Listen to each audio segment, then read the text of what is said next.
Olá, pessoal! Essa daqui é mais uma aula da frente de trabalho e energia cinética e hoje nós vamos discutir a força elástica que sempre vai estar correlacionada com o sistema massa-mola.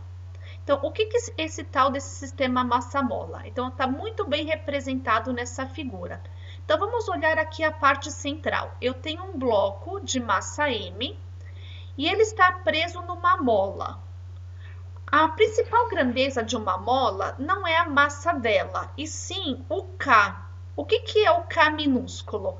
A gente define como sendo a constante elástica da mola. E que a gente vai ver que na engenharia, esse K está muito relacionado à rigidez da mola. Como assim? Por exemplo, vamos pegar duas molas encontradas em nosso dia a dia. Um primeiro exemplo, a mola do pregador de roupas, quando eu vou estender a roupa.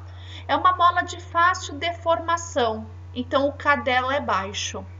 Um outro exemplo seria as molas do amortecedor de um carro.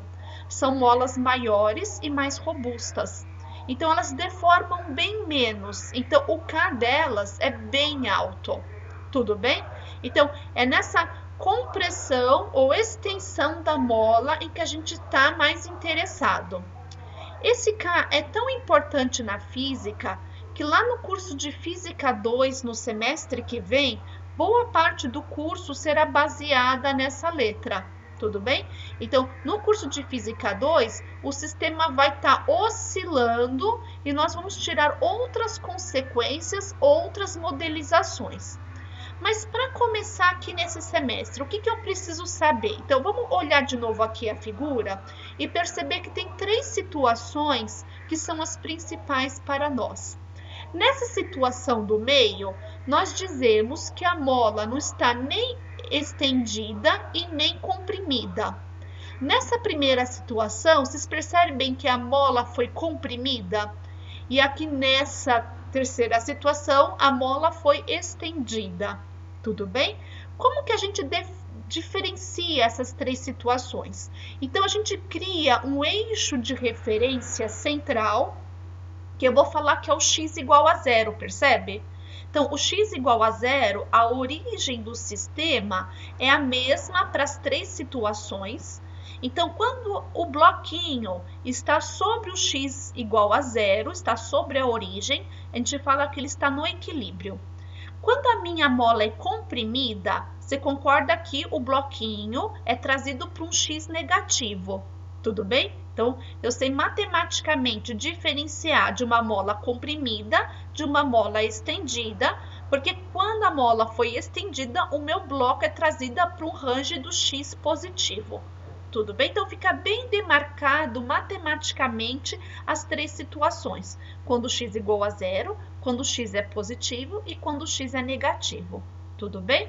Esse x, menos xm e mais xm, aqui seria a compressão máxima, aqui seria a compressão mínima e aqui seria a elongação máxima. Só que mínimo e máximo começa com a mesma letrinha, né? Então, seria a amplitude mínima e aqui a amplitude máxima. O quanto mais eu consigo deformar minha mola ou comprimir ela, tudo bem? E aqui, não sei se ficou igual no desenho, acredito que sim. Perceba que são valores simétricos. Se eu comprimo menos 10 centímetros para a esquerda, é que eu consigo deformar, estender ela mais 10 centímetros para a direita, tudo bem? Que mais aqui?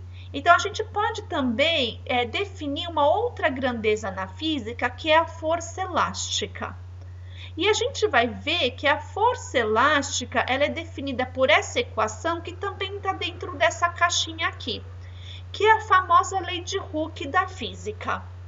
Se a gente olhar, a força elástica ela é dependente do K da mola, e a gente concorda que se for uma mola, né, mais maleável, meu objeto vai mais longe. Se for uma mola mais rígida, meu objeto não vai tão longe. Então, a força elástica depende da rigidez da mola. E esse x aqui, ó, na equação, é a deformação da mola, tudo bem? Então, quanto mais eu deformo, né, a minha mola, mais energia eu vou estar acumulando para soltar. né? Então, se eu fosse pegar aqui num exemplo, né? Vamos pensar no estilingue. Se eu fosse com uma pedrinha derrubar uma latinha, tudo bem? Então, se eu abro pouco o estilingue, se eu abrir pouco, o meu objeto, quando eu lançar, ele não vai muito longe.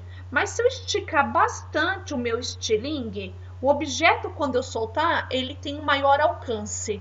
Tudo bem? Então, você vê, a deformação do estilingue seria a energia armazenada. Se a deformação é pequena, o objeto vai perto. Se a minha deformação do meu estilingue é longa, meu objeto vai mais longe. Então, a força elástica tem a ver com a deformação. Tudo bem? Tranquilo aqui? E daí, como que a gente pode ver esse sinal de menos aqui, né? Então, vamos olhar aqui a figura. Vocês concordam que quando a mola não está nem esticada, nem comprimida, não age nenhuma força sobre o sistema.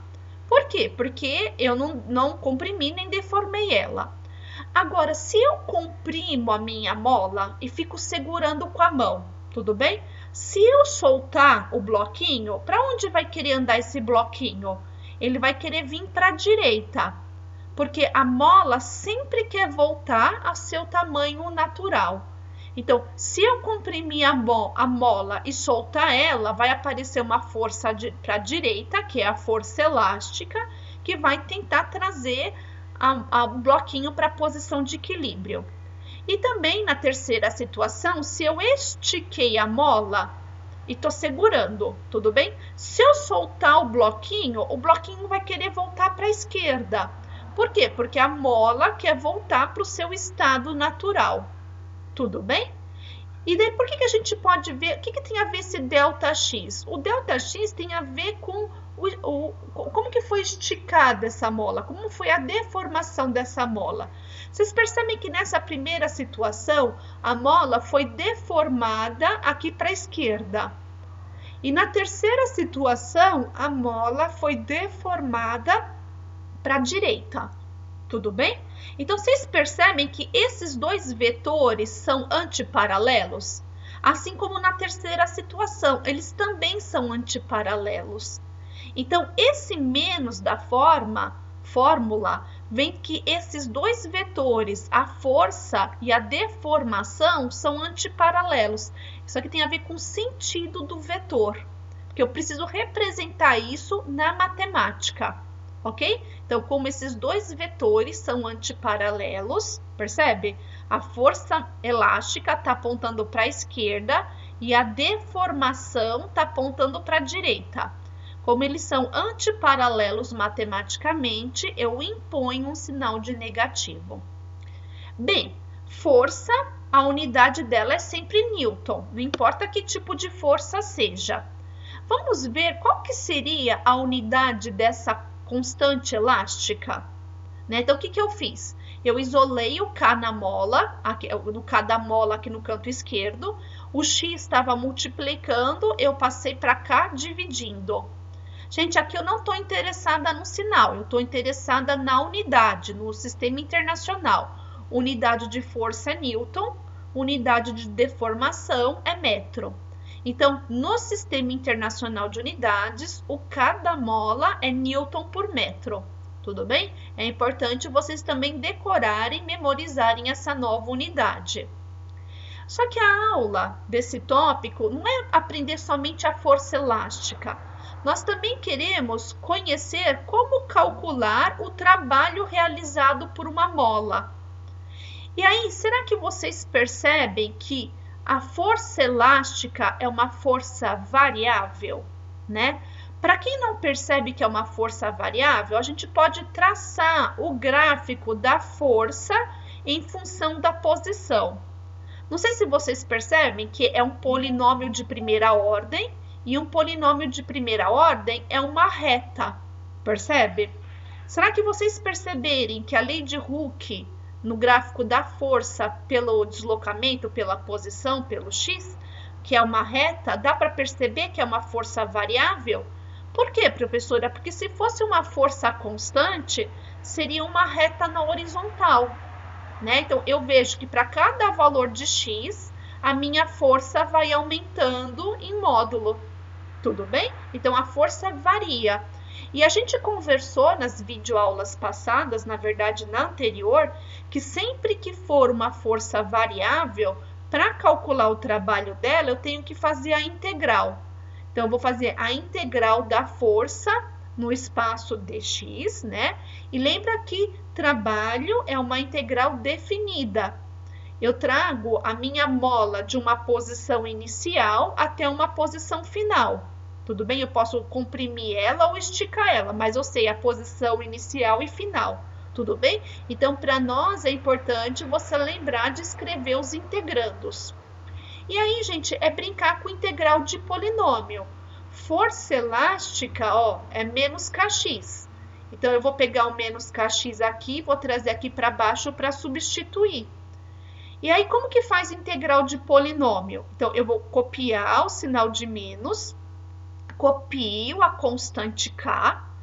E o que é integrar polinômio? Eu somo mais um expoente e o novo expoente eu jogo no denominador. Então, percebe que aqui é x elevado à primeira? Então, eu vou somar mais um no expoente, vai a segunda, e o novo expoente vai para o denominador. Então, o que ficou aqui a integral? Menos kx ao quadrado sobre 2. Só que quando é uma integral definida, eu tenho que, na próxima passagem, substituir os integrandos. Então, como que é a regra na matemática? Sempre que você vai substituir os integrandos, é uma regra matemática, pessoal, estou passando para frente o conhecimento. É uma regra, uma convenção instituída de você criar uma barra na vertical e daí você vai colocar os integrandos, o x inicial até o x final. O que é essa convenção? O professor sabe que quando você colocar essa representação, na próxima passagem você vai fazer a conta. O que é fazer a conta? Você vai substituir os integrandos, só que é a convenção da física, né? É a situação final menos a situação inicial. É como se fosse um delta. Lembra o delta da física? Não é sempre final menos o inicial? É a mesma coisa para a conta dos integrandos. Como é um intervalo, você vai substituir, respeitando a matemática de entrada, a situação final menos a situação inicial. Então, como que fica aqui a substituição? Eu vou copiar menos meio de k e o x está ao quadrado, certo? Então, vai ficar x final ao quadrado, eu substituí o primeiro integrando, menos, que é sempre final menos o inicial, menos o xi inicial ao quadrado. Tudo bem? Então, você faz a substituição da grandeza respeitando a matemática daquela letra, daquela variável. Tudo bem? E aqui, só para completar, tá vendo esse sinal de negativo? Eu poderia fazer a distributiva nele, tanto para o primeiro termo como para o segundo termo. Então, vai ficar menos kx final ao quadrado sobre 2, que tá aqui, tá vendo? E aqui, esse menos aqui, menos com menos, vai ficar mais. Então, vai ficar meio de k xi ao quadrado positivo. Tudo bem? Então, na matemática, fica mais elegante primeiro escrever os termos positivos e depois os termos negativos. Mas quem escrevesse ao contrário também não tem problema. Só peço para você prestar atenção. Olha que grande chance de erro em dia de atividade, porque aqui o trabalho da força elástica ficou a energia, né, elástica inicial menos a energia elástica final. Eu faço a menção a um possível erro porque não é o contrário em geral que a gente decora. Geralmente é a grandeza final menos a inicial, só que agora aqui ficou o inicial menos o final. Então, prestar atenção ao correto, tudo bem? Aqui, sem querer, eu já fiz um spoiler, que não sei se era para ter feito, mas não tem problema. Eu falei que era esse termo que a gente acabou de calcular é a energia elástica. Então, aqui você acaba aprendendo até duas coisas. A fórmula da força elástica, que é a lei de Hooke, e eu poderia já te falar qual que é a energia elástica. Professora, como que você sabe que era energia elástica? Porque lembra que trabalho é uma forma de energia útil? Você lembra que trabalho é joule? Então, se eu tenho Joule do lado esquerdo, eu tenho que ter Joule do lado direito. E não é um formato matemático que se repete kx² sobre 2, kx² sobre 2. Então, esse kx² sobre 2 é uma nova forma de energia. E a energia elástica da mola. A gente vai usar no final do curso, assim que se encerrar essa parte de trabalho em energia cinética. Tá bom? Então, já fica aí mais um conhecimento. Energia elástica é kx² sobre 2. Então, o que a gente vê? Que se eu fizer essa conta aqui, dependendo de como é configurado o meu sistema, o meu trabalho pode ser positivo. E para o meu trabalho ser positivo, o meu xi² tem que ser maior do que o xf², para esse termo da frente ganhar nas contas. Para o meu trabalho final ser negativo, esse termo tem que ganhar nas contas. Então, o que tem que acontecer? O xi² tem que ser menor que o xf², para esse termo ganhar. Tudo bem? Então, é como que eu posso fazer a discussão desse termo aqui em relação a termos físicos. Tranquilo, pessoal? Vamos ver aqui o próximo slide, então, com um possível exemplo de aplicação.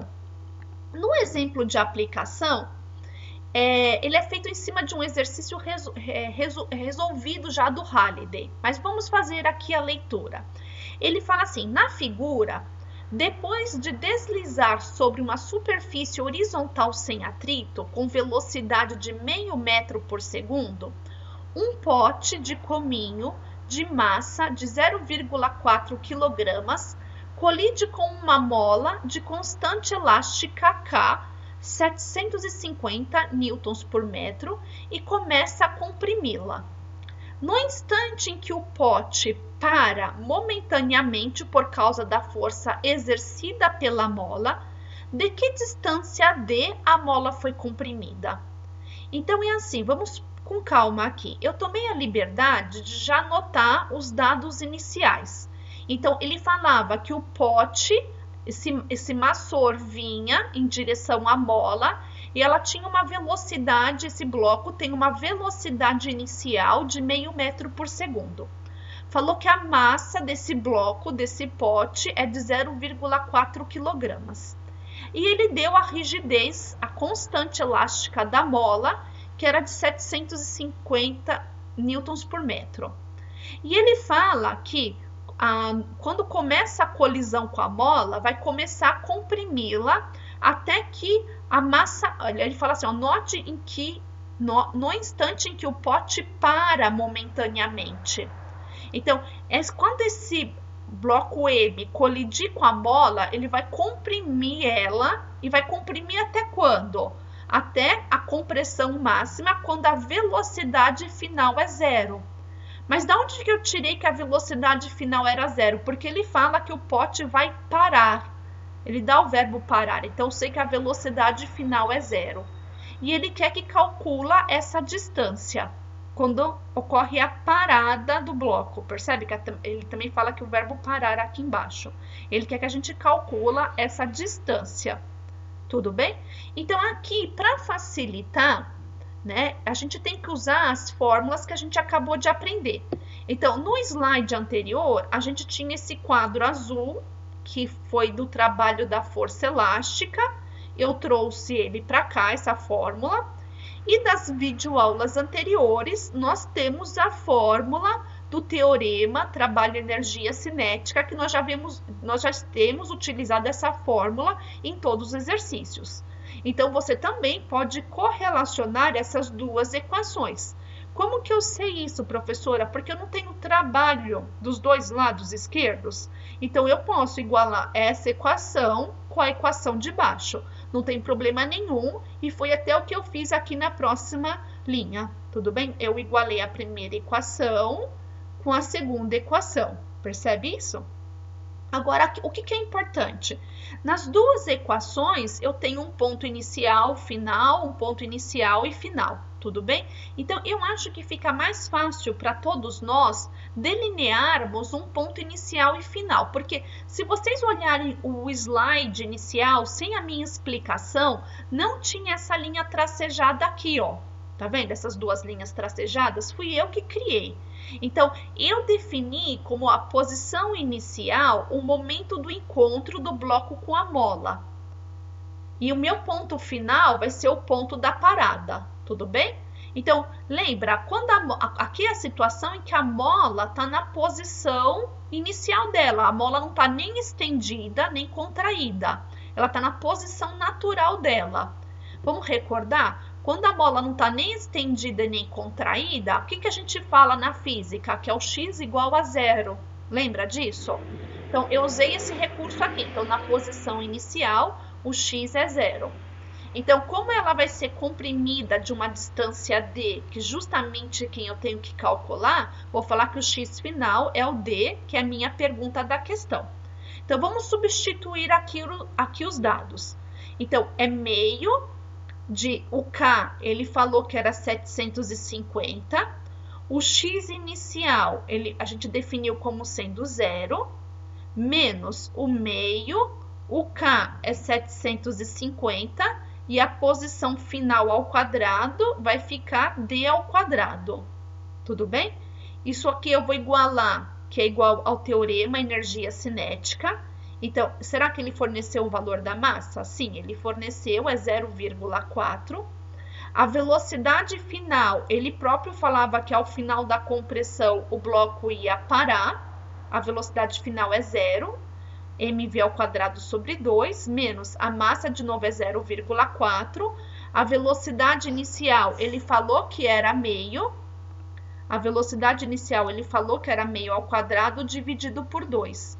Quando a gente arruma essas contas na calculadora, nota que esse termo vai sumir, esse termo vai sumir. Eu tenho que basicamente lidar com esse termo aqui e com o próximo. Esse menos do lado esquerdo vai cancelar esse menos do lado direito. Também toma cuidado na hora de conferir aí as contas, que aqui era d ao quadrado, você vai ter que tirar a raiz quadrada, e você ia ver que a compressão da mola, passando para centímetros já no final, é 1,2 centímetros. Ok, pessoal? Será que deu para entender? Aqui foi uma aplicação, né? Provavelmente a nossa primeira integral definida que nós resolvemos juntos. A gente vai ter outros exercícios que a gente vai resolver outras integrais também. Se tiver alguma dúvida lá no fórum, aqui na aula, coloca lá no fórum ou na aula Webex. Obrigada pela atenção.